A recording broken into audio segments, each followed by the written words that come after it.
The gas station sat alone on the edge of a deserted highway.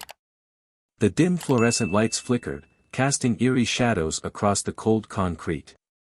The silence of the night was broken only by the hum of the bulbs and the gentle wind rustling through the trees in the distance.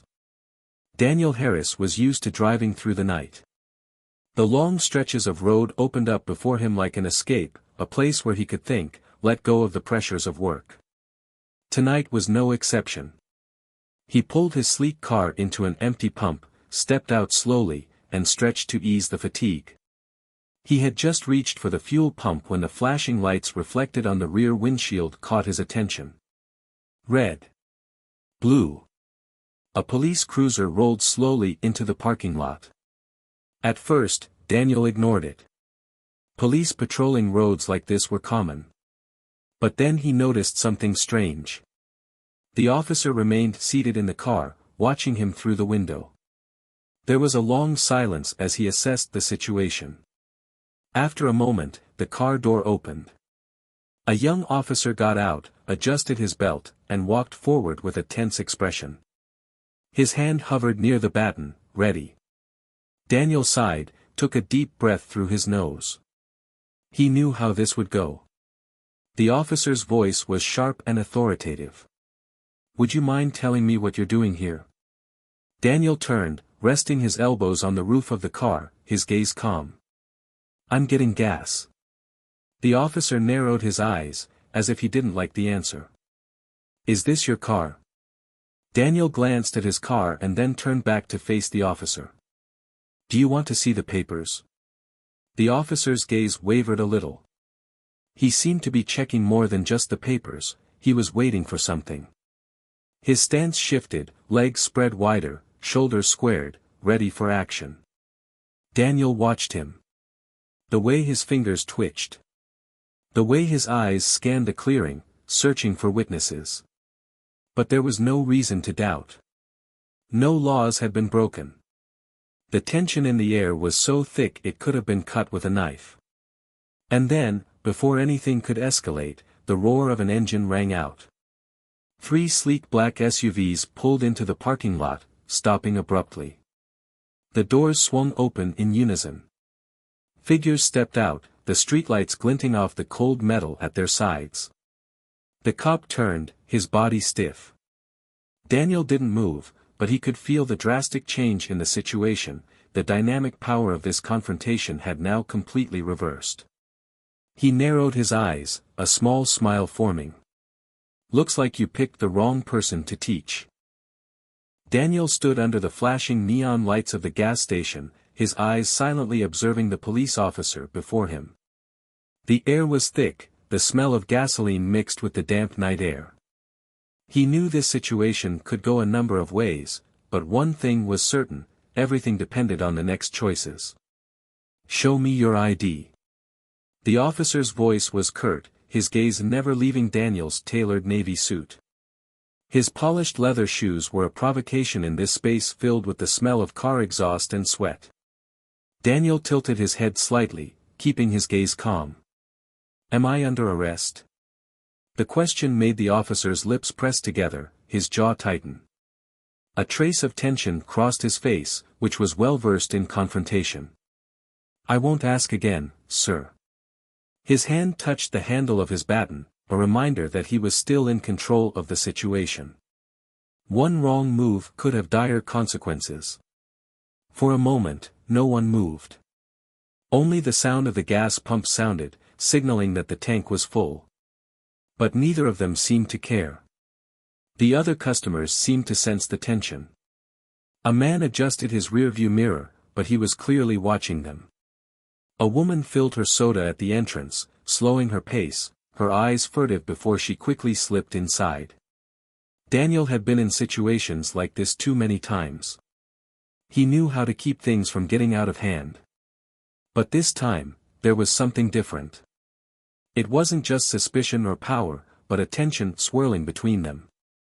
The policeman took a step closer, close enough for Daniel to see the cold glint in his eyes. "What are you doing here at this hour?" Daniel let out a small laugh, but there was no humor in it. "So, what exactly is appropriate for this area?"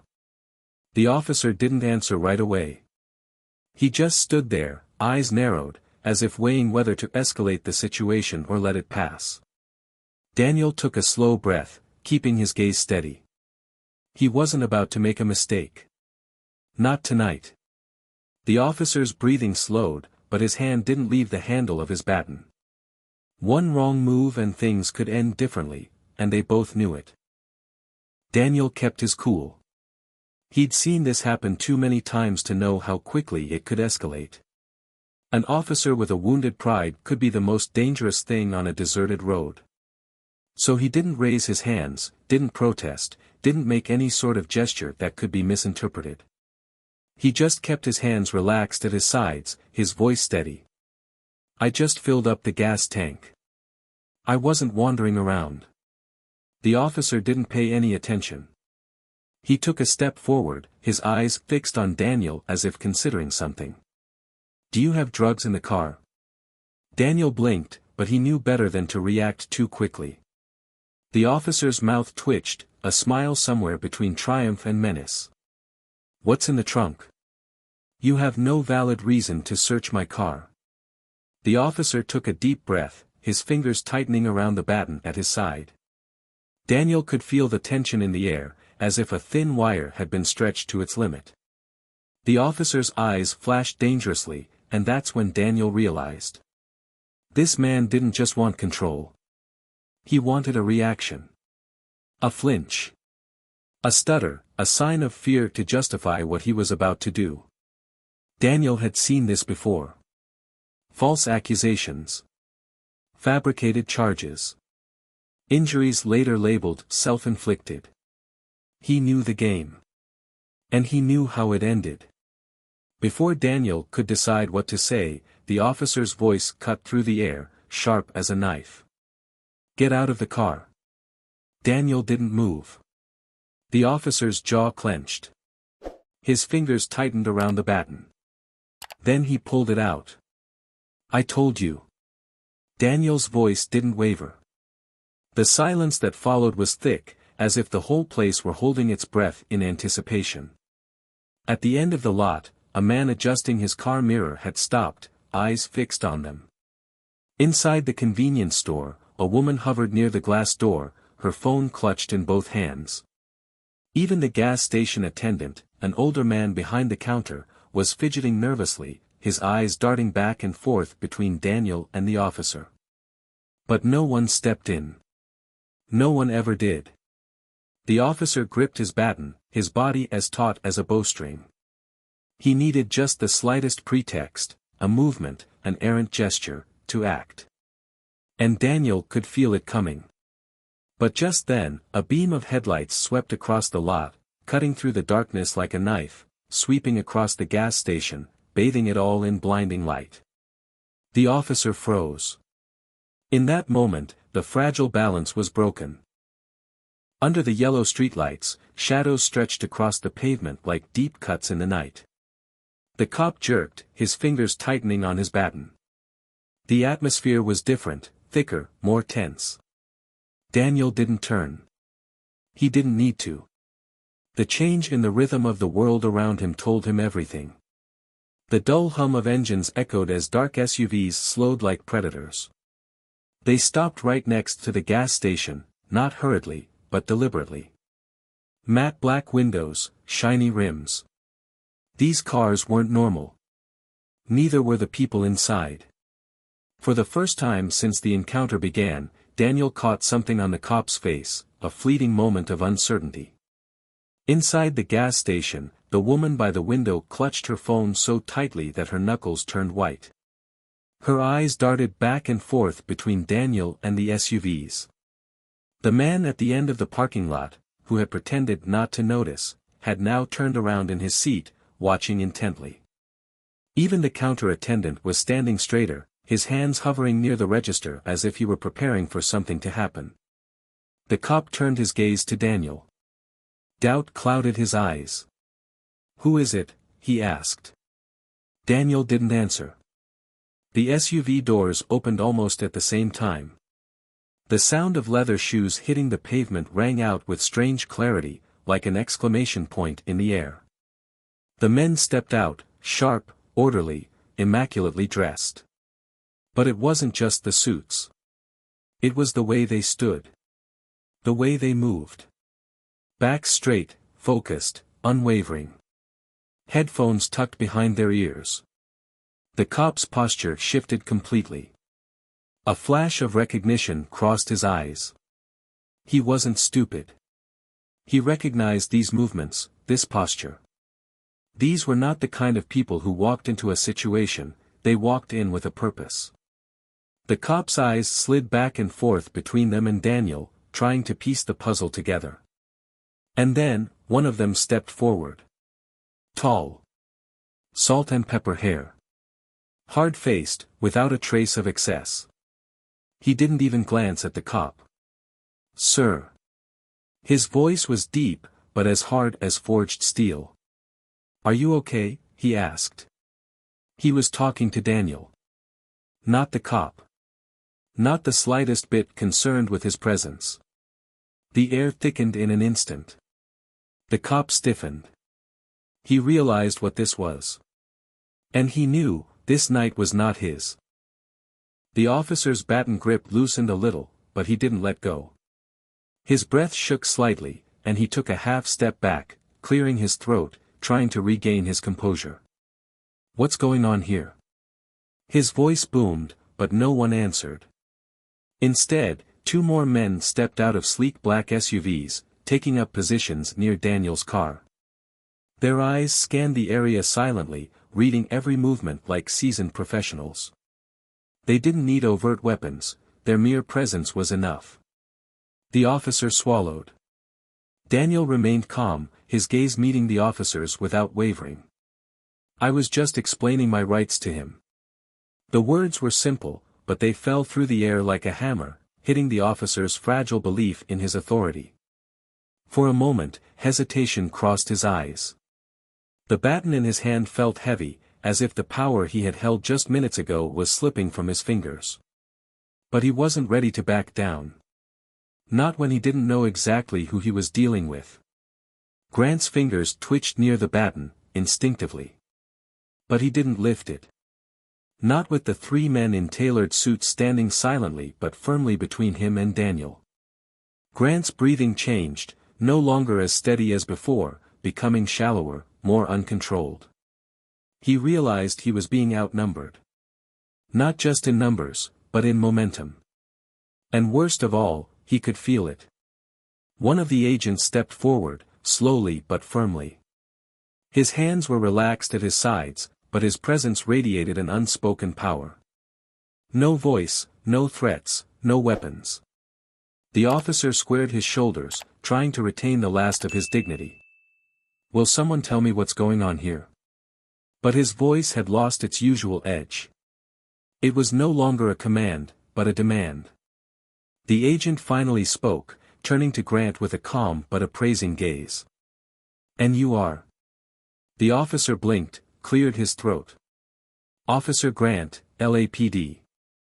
The agent nodded slightly, as if checking off an invisible list in his mind. "Officer Grant. Do you have any reason to detain Mr. Harris?" The emphasis on the word, Mr. Harris, was no accident. It was deliberate. Precise. Grant hesitated. He acted suspiciously. The agent tilted his head slightly, his expression unimpressed. "Suspicious how?" Grant's mouth opened, then closed. He had many answers before, answers that would have worked in any situation. But in the eyes of this man, none of them sounded reasonable. He shifted uncomfortably. "I asked for his ID, but he refused." The agent's expression didn't change, his face was like a stone, expressionless. For a moment, the air seemed to freeze. Was this a silent crime? One of the other agents quietly took out a phone, tapping the screen lightly. The policeman caught the movement. A pure reflex made him take a step back, his hand unconsciously tightening around the handle of his baton. "What is this? What is this?" The first agent sighed, as if this conversation was making him impatient. When he spoke, his voice was not loud, but heavy as a rock. Secret Service. 2 simple words, but enough to change the entire situation. Grant's entire face changed. His eyes shifted to Daniel, really looking at him for the first time. The expensive suits, the calm confidence, the fact that these people weren't just powerful, they were here for him. The officer swallowed, feeling his throat dry. An apology caught in his throat. One of the agents pulled something from his pocket, a badge. He held it up long enough for Grant to see it clearly. Mr. Harris is a high-ranking government official. The agent's voice was short and professional.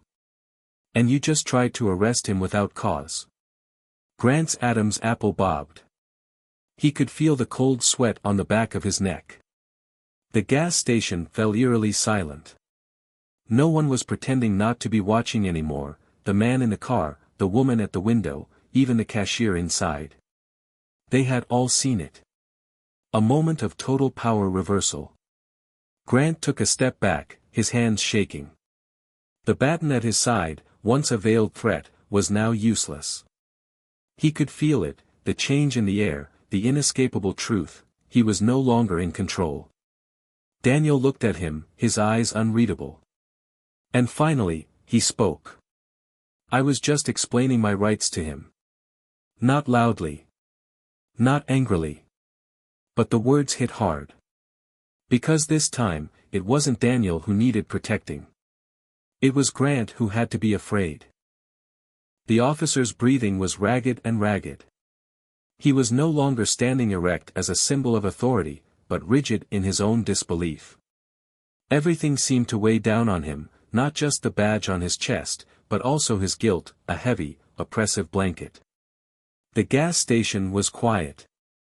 Only the distant sound of cars passing in the night. No one spoke. No one moved. Everyone seemed to be waiting for something, but they themselves were not sure what would come first. Grant was not sure who would make the first move. His gray hair was expressionless, but his eyes were still sharp. Lift your head up a little, Mr. Harris, he said, his voice calm but sharp as a knife. Do you wish to press charges? The words were like a hammer to the officer. His stomach clenched, his heart pounded. When he spoke, his voice almost broke, and he hated himself for it. Daniel didn't answer right away. He just looked at the officer. Not just a glance, but a true observation. Before him stood a man who had once rushed to impose his authority, demanded obedience, believed that it would never matter. But now he stood there, facing the consequences. One word, one move, and it could all end. The officer swallowed. His fingers twitched at his side. His badge seemed heavier than ever. I stopped. The words came out strained. He took a deep breath, trying to steady himself. I don't know who you are. A weak excuse. An involuntary admission. Daniel sighed, shaking his head slowly. That's the point. He said, his voice no longer angry, only tired. It doesn't matter who I am. The officer's face burned. He felt like someone had just exposed a truth he had long been afraid to face. Another agent stepped forward, his voice firm. We recorded the entire interaction. Witnesses, dash cams, the camera shop. Grant's heart pounded in his ears. He looked toward the gas station.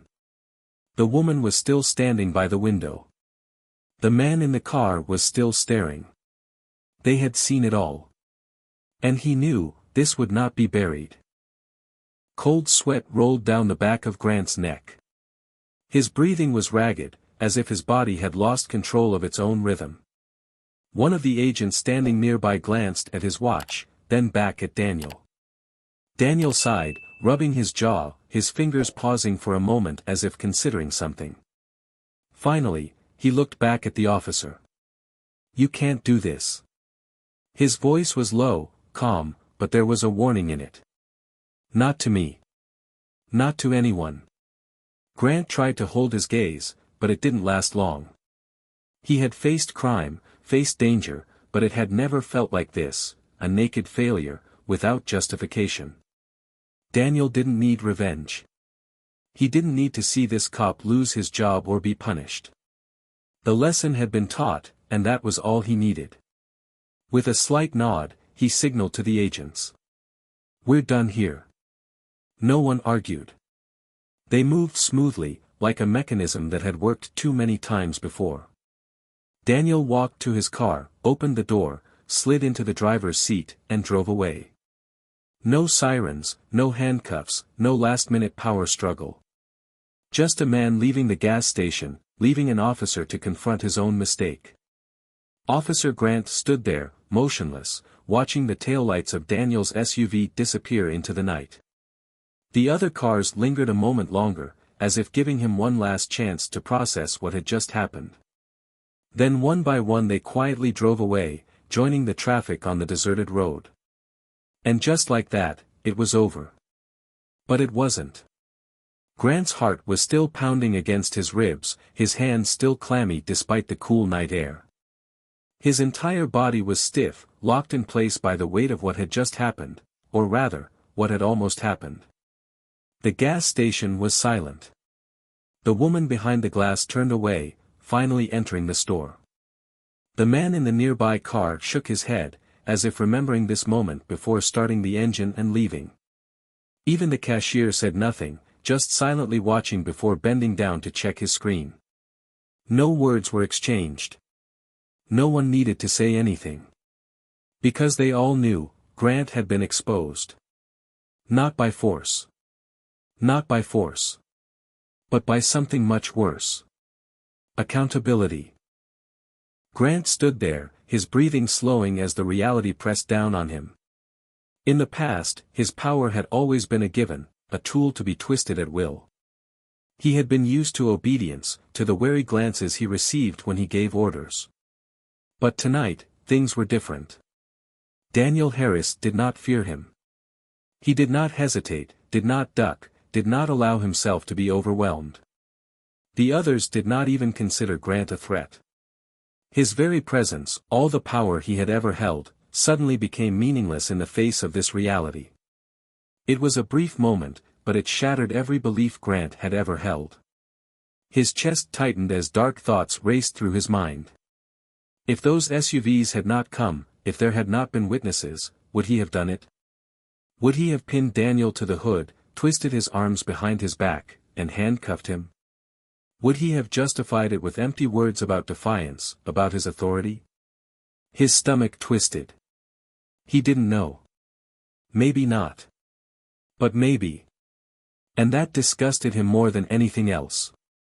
The wind blew, shaking the sign above the gas station. The sound jolted him out of his thoughts, forcing him back a step. He glanced around, as if waking from a dream. But this wasn't a dream, this was the stark reality. A reckoning he would never forget. He turned back to the patrol car, his hand reaching for the door handle. But something stopped him. The reflection in the glass. For the first time in a long time, he didn't like what he saw. There were moments that tipped the scales, that erased the illusion of control someone thought they had. Tonight was one of those moments.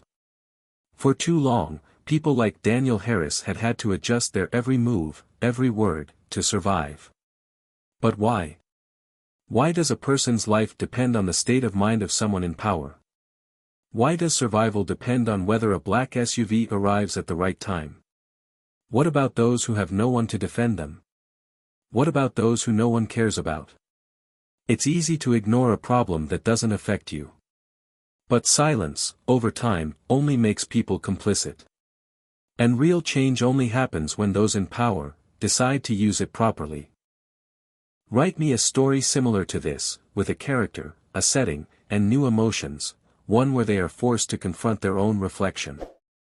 Because once you see yourself as you truly are, you cannot unsee it. If this story makes you think, good. But thinking is not enough. Action matters. Awareness matters. Too many people never get the chance to move forward. Like Daniel did.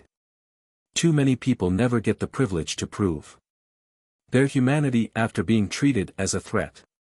If you believe in justice, in fairness in a world where who you are matters more than how you look, then make sure you are informed. Speak up, and hold people accountable. Because the next time a moment like this happens, who will be watching? Who will stand on the right side of power?